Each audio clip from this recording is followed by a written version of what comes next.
democracia está em risco. Pelo menos a democracia brasileira estará, está, esteve. Bom, há quem diga que está em vertigem, né? Democracia em vertigem. Por que eu estou falando de democracia? Porque hoje nós vamos falar, inclusive, de democracia. E eu estou com um livro que fala exatamente disso. Democracia em Risco, Progresso e Regresso Político, a Democracia em Risco. E um dos autores desse livro é exatamente o nosso dialogador de hoje, que é também autor deste outro livro, em alemão, é a tese de doutorado dele na Universidade Goethe, em Frankfurt, Estado e Justiça no Brasil. Estado e Justiça no Brasil. Eu me refiro ao autor desses livros, ao procurador do município de Fortaleza, de carreira, professor titular da Universidade Federal, da Universidade de Fortaleza, a Unifor, inclusive da pós-graduação. Ele é doutor, ele é pós-doutor em Direito, pesquisa na área do Direito Constitucional e também da teoria da História e da teoria política. Daí o tema, democracia, será, acho eu, recorrente no nosso diálogo. Eu me refiro a ele, que nos dá a honra da sua presença, Martônio Montalverne Barreto Lima. Tudo bem? Tudo bem. Martônio, você foi, inclusive, procurador da nossa prefeita Luiziane Lins, né? Um período. Não foi? Sim, sim. Cumprimentá-lo primeiro, Ricardo Guilherme, aos telespectadores, sim. Fui procurador-geral da ex-prefeita Luiziane Lins, de abril de 2006 até o final do seu mandato, né, em dezembro de 2012. Podíamos, talvez, aí começar por aí. Como é ser procurador ligado a um mandato e agora que você continua, claro, como de carreira, procurador, sem estar vinculado a uma corrente política ou a uma atividade política de gestão? É uma atividade, Ricardo, bastante enriquecedora em todos os sentidos.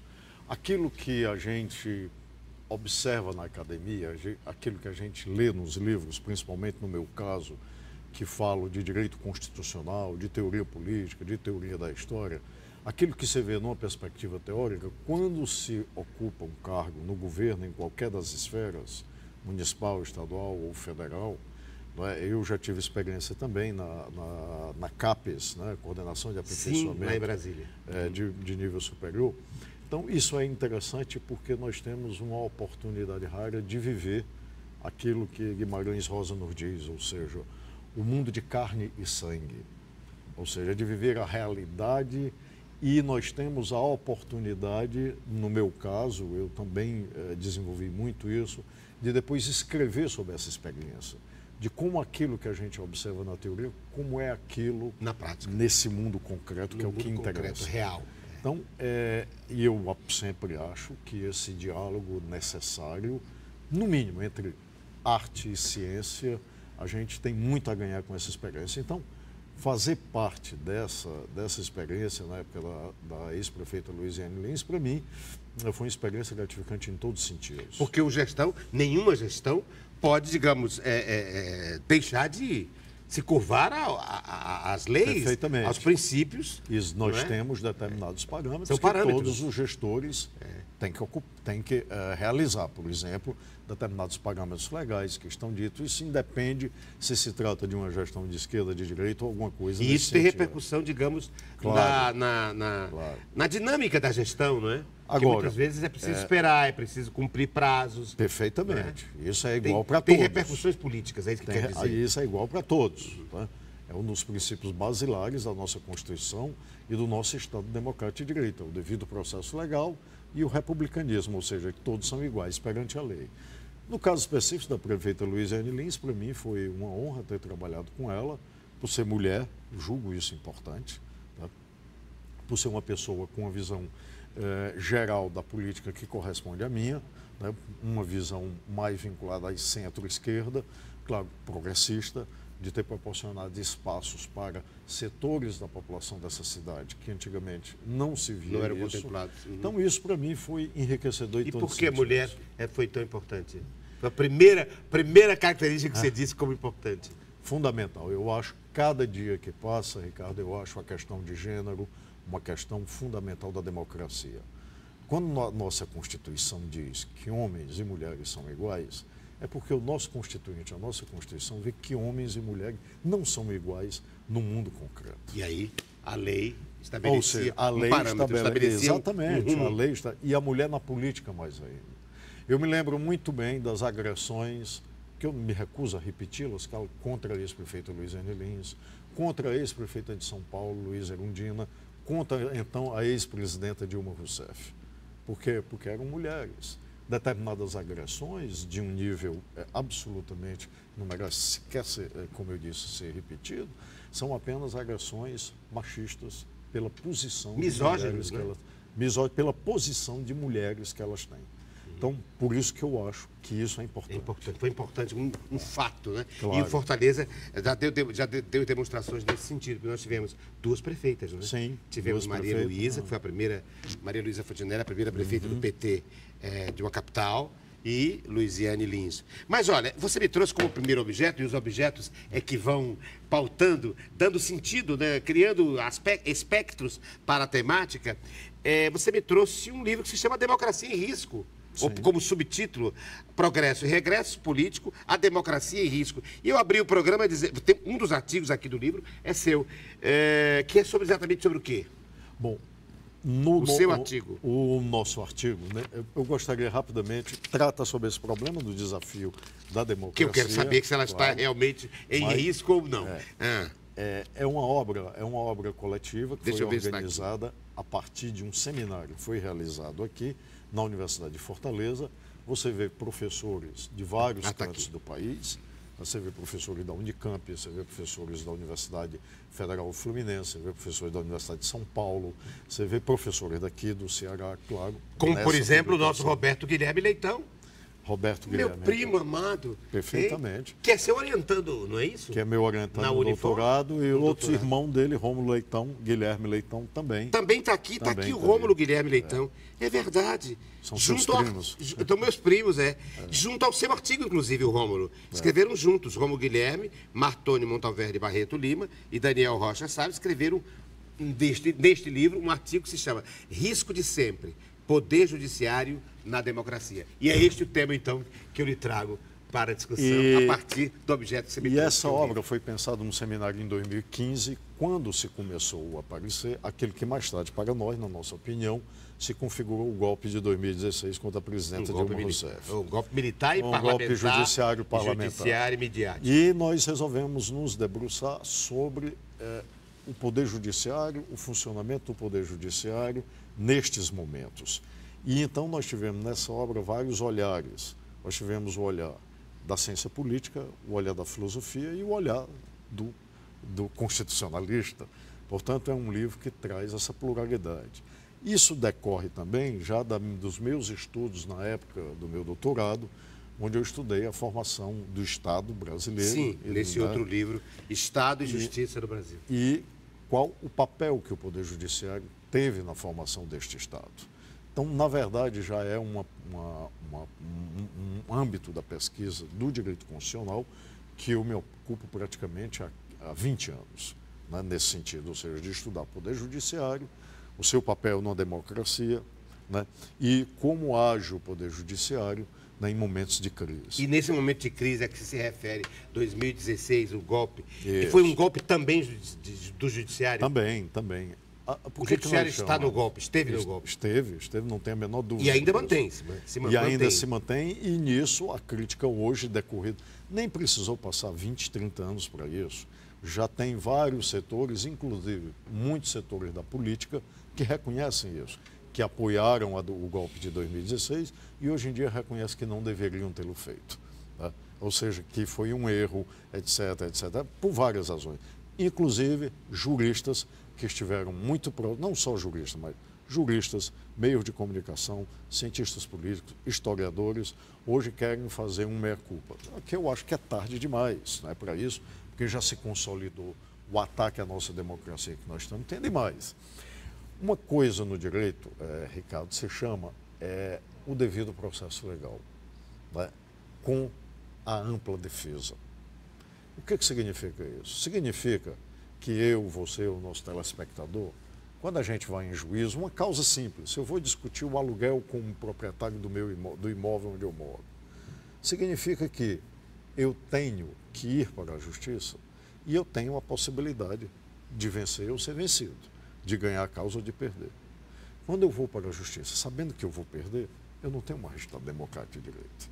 Você não tem mais justiça, inclusive. Porque eu não tenho mais justiça. Quando eu sei que eu vou perder, que eu tenho um juiz parcial, que não me foi dada a possibilidade de produzir provas, de fazer tudo isso, então acabou o Estado de Direito. É isso que a gente chama o regresso. Ah, o progresso e o regresso. As democracias progridem, mas não tem nenhuma garantia de que elas não regredirão. A nossa, com 28 anos, sofreu Teve esse nome regresso. Nós tivemos isso também, com esse nome. Tá?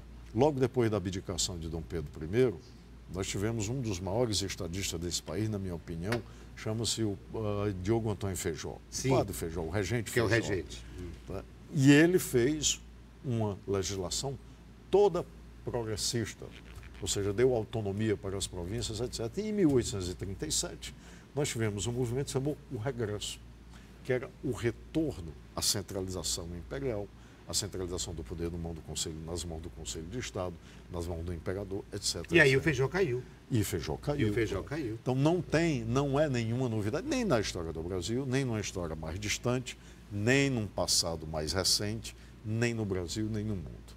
Nós conhecemos, por isso que é fundamental nós conhecermos a história, como essa profunda historicidade se desenvolve, porque nela está também a natureza explicativa dos fenômenos do presente. Portanto, o título é cabível e pertinente. A democracia brasileira está em risco.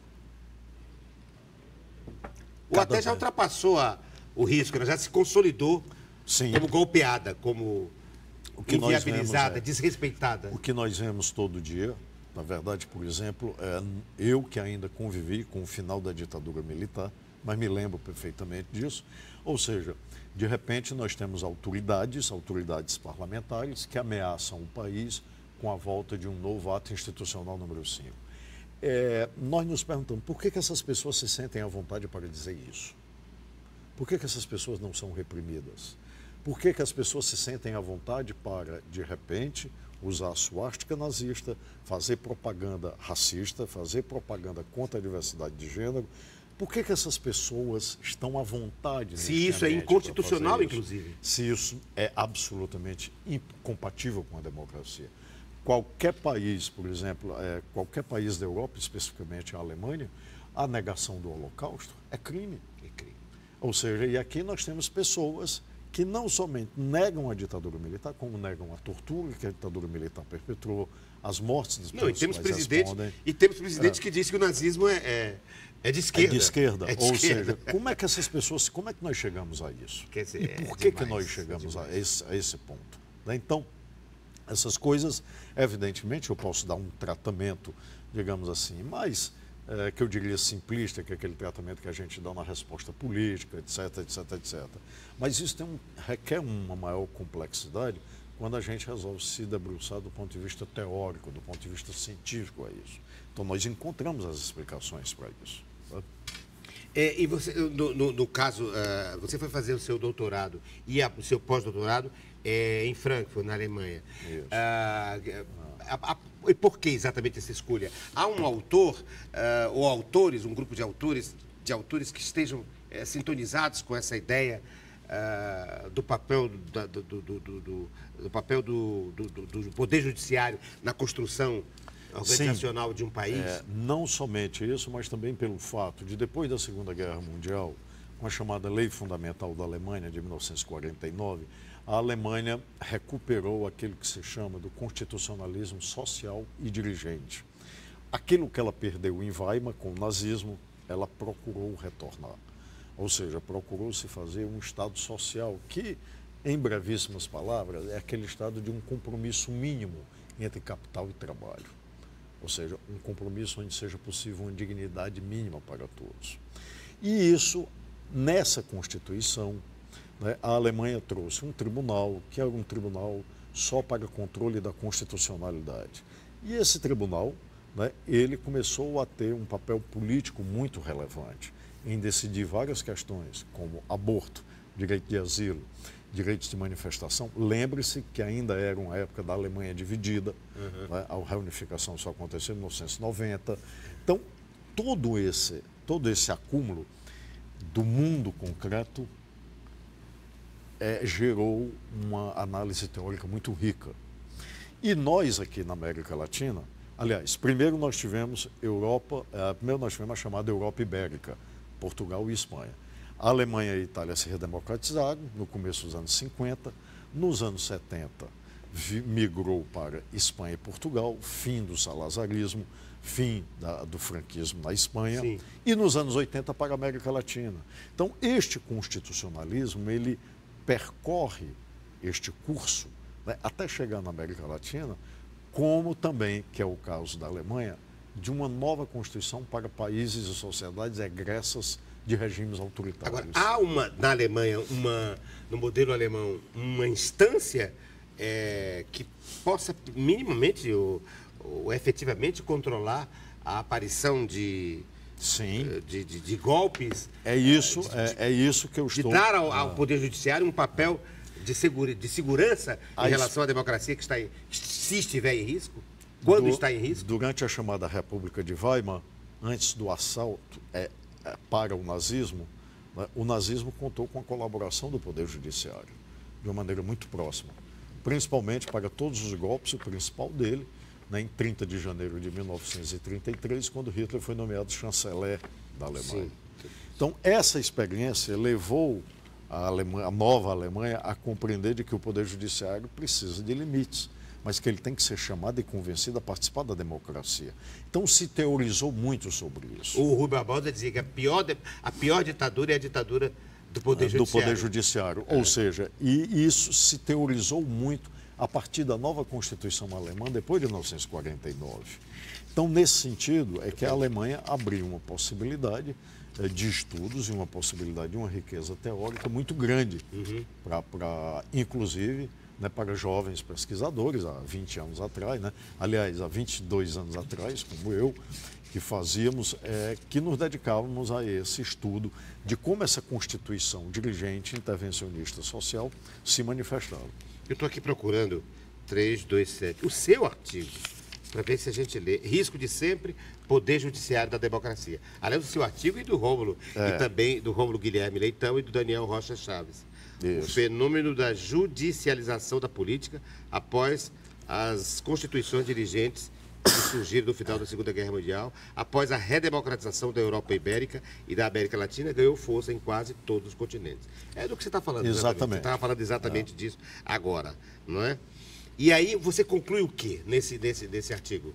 Vocês concluem que... Nós concluímos que há um risco muito grande da democracia no Brasil e que o judiciário, infelizmente, como não fez, né, na época, nós podemos dizer, não iria ser um obstáculo, né, ao Poder Judiciário, ao golpe de destituição da Porque o STF, o Supremo Tribunal Federal, é a instância maior. Um tribunal, nem nenhum juiz, pode julgar de acordo com aquilo que se chama o clamor das ruas. Tem engraçado um autor alemão, escreveu uma obra clássica, um advogado chamado Ernst Frankl. Ele escreveu uma obra que chama O Estado Dual, que é na Alemanha nazista.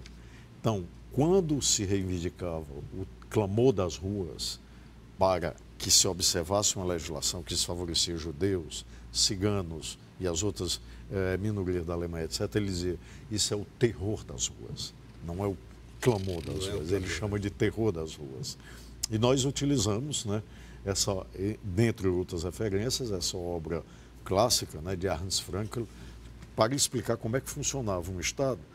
Weimar, a Constituição de Weimar, era democrática. Mas como é que o Judiciário fez dessa Constituição democrática algo que favoreceu o nazismo? Porque o Partido Nacional Socialista e o próprio Hitler eram absolutamente incompatíveis com a Constituição de Weimar. Mas como é que eles terminaram lá? Dentro do parlamento e sendo chefe de governo.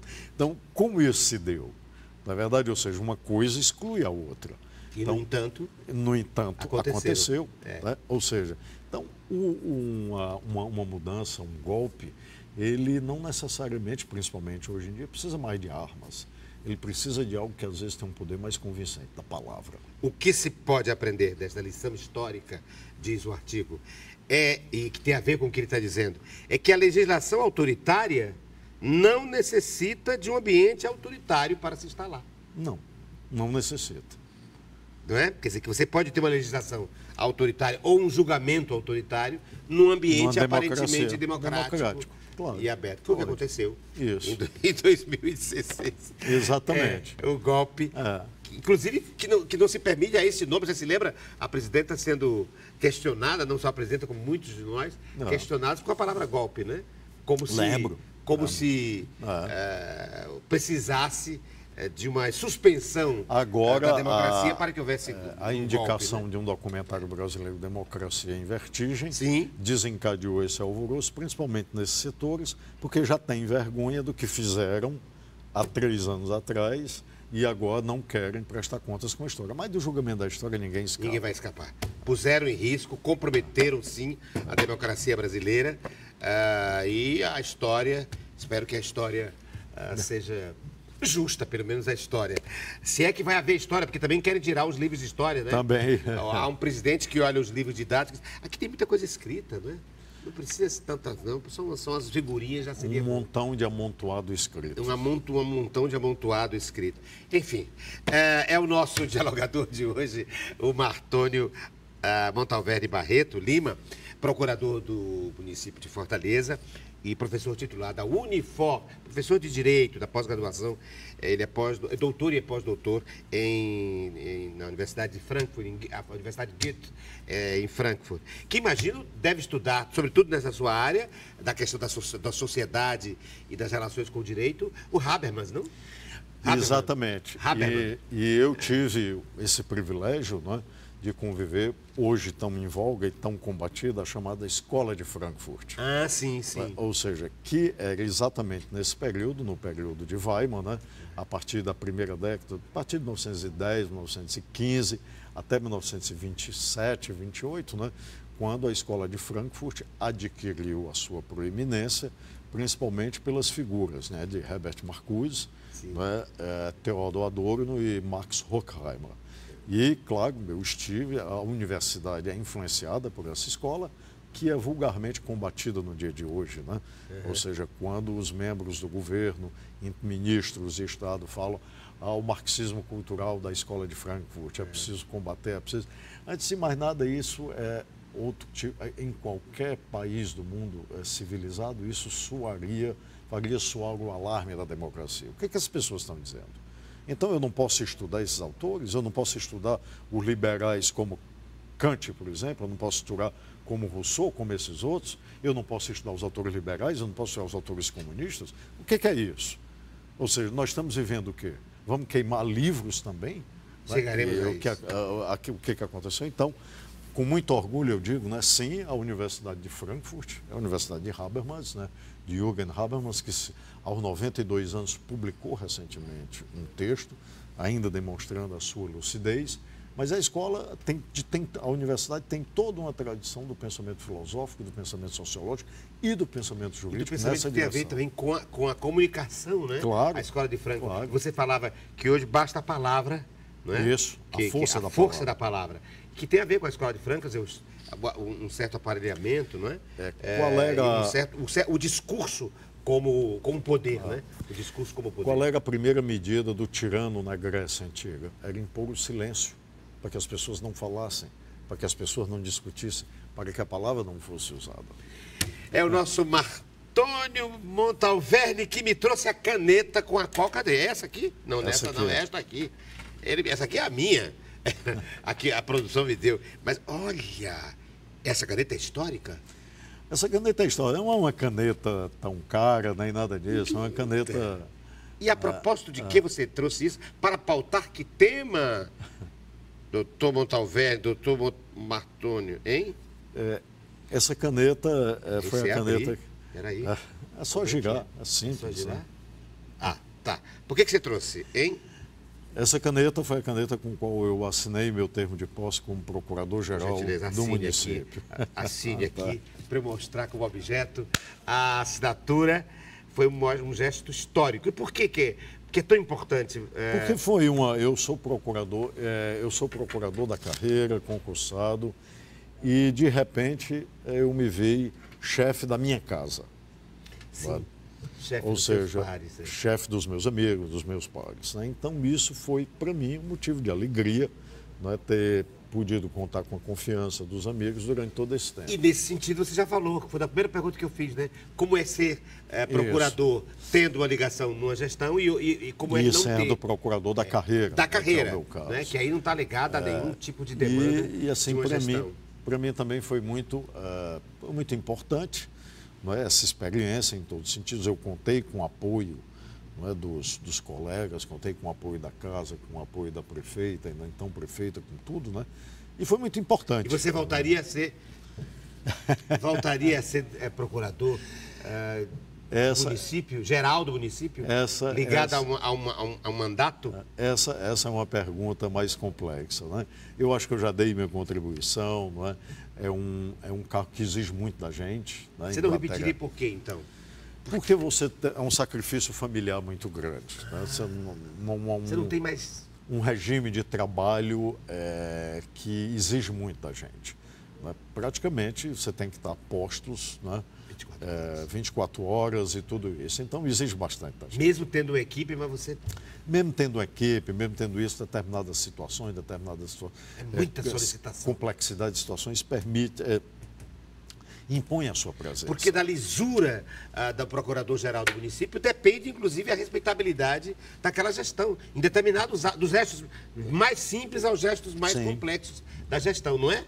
Se o gesto for até bom, mas estiver fora... dos parâmetros jurídicos, sim, não é? Sim. Aquilo invalida, né, descredencia o gestor, claro, não é? Claro. Então, essa responsabilidade, né, realmente é algo que me faz pensar. E o que você aprendeu, então, Martônio, dessa experiência? Eu aprendi, sobretudo, Ricardo, aquele aspecto que eu acabei de lhe dizer, a lidar com o mundo vivo. O mundo real. Com o mundo real. Tá? Isso é que me chamou a atenção. E da dificuldade da teoria. Eu nasci em Sobral, vivi em Sobral, minha cidade, minha terra você natal, é de Sobral. até 18 anos e vim para Fortaleza, nunca mais retornei para morar em Sobral. Né? E eu tenho hoje em dia mais tempo de Fortaleza do que de Sobral. E eu pensava que eu conhecia Fortaleza. Mas a gente só conhece Fortaleza quando está nesses cargos. Quando está nesses cargos. Que aí você anda, vê as diversas fortalezas que nós encontramos aqui, do ponto de vista econômico, do ponto de vista cultural, do ponto de vista social, ou seja, de tudo. Então, é uma experiência, no meu entendimento, insubstituível. No próximo segmento do programa Diálogo com o Martônio Montalverne, nós vamos colocar em pauta outros assuntos a partir dos objetos que ele me trouxe. E eu apresento dois que são bem inusitados, assim, estranhos, e vai ter que explicar por que ele me trouxe. Uma espécie de pregador de papéis e um peso também de papéis. No próximo segmento do diálogo com o advogado, com o procurador do município e professor da Unifor em Direito, Montalverne, Martônio Montalverne.